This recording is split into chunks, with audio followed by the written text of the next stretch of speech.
Let's take a look at alcohol withdrawal. Alcohol withdrawal is listed in the DSM-5 as one of 5 disorders under alcohol-related disorders. Alcohol withdrawal often occurs in individuals who cease to drink or cut back markedly in drinking after a period of prolonged or heavy alcohol consumption. It usually occurs in individuals who have developed alcohol dependence. Withdrawal from a given substance typically involves an abstinence syndrome of behaviors and physiological reactions that include responses that are the opposite of the response induced by the substance per se. Thus, according to the DSM-5, individuals must demonstrate at least 2 of the following symptoms to meet criteria for the diagnosis of alcohol withdrawal. They include autonomic hyperactivity, for example, sweating or tachycardia, hand tremors, insomnia, nausea or vomiting, short-lived hallucinations or illusions, psychomotor agitation, and/or grand mal seizures. Such symptoms are in many respects the opposite side of the coin compared to the responses induced by alcohol ingestion or intoxication. These symptoms must cause clinically significant distress or impairment in social or occupational functioning and not be caused by a general medical condition. These symptoms are often associated with craving of alcohol, fueling a vicious cycle of resuming use of the substance. These symptoms usually appear within a few hours to a few days after the termination of alcohol use, tapering after 4 or 5 days.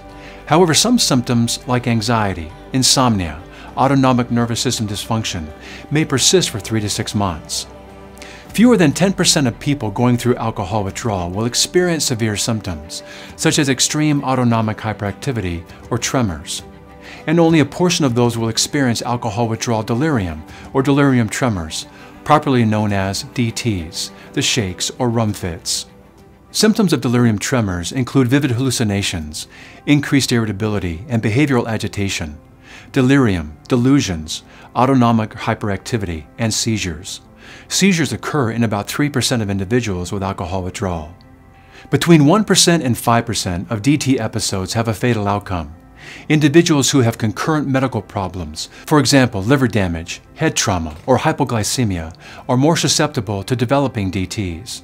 If hallucinations or illusions are present, the specifier with perceptual disturbances should be added to the diagnosis. In some cases, alcohol withdrawal may induce psychotic disorder, mood disorders, anxiety disorders, and sleep disorders. Treatment of alcohol withdrawal, if severe, involves a reintroduction of a sedative hypnotic agent, like alcohol. Indeed, one way to temporarily abate the symptoms of alcohol withdrawal is to have more to drink, leading to a classic vicious cycle characteristic of substance dependence. In a medical setting, serious withdrawal would be treated with the substitution of a longer-acting, safer sedative hypnotic agent, followed by either medical or psychological intervention, or a combination of both, to try to stop drinking behavior in the future. Let's practice with a question for alcohol withdrawal. Robert, a 23-year-old male, is brought to the emergency room by his girlfriend. His girlfriend states that over the past few hours, Robert has been vomiting and his hands have been shaking. She also notes that Robert has been sweating profusely and has complained that his heart is racing. Robert has gone to bed in an attempt to sleep off his symptoms, but reported that he is unable to fall asleep. Robert would most likely be diagnosed with Answer A, anxiolytic intoxication. Answer B, alcohol withdrawal. Answer C, cannabis intoxication. Or Answer D, amphetamine withdrawal. The correct answer is answer B, as this pattern of autonomic overactivity, agitation, tremor, and nausea would most likely be associated with withdrawal from a sedative hypnotic agent like alcohol. Answer A is incorrect, as anxiolytic intoxication is limited to sedation. Answer C is also incorrect, as cannabis intoxication is not linked to this kind of overactivity. Answer D is also incorrect, as amphetamine withdrawal would be linked to somnolence, large appetite, and depression.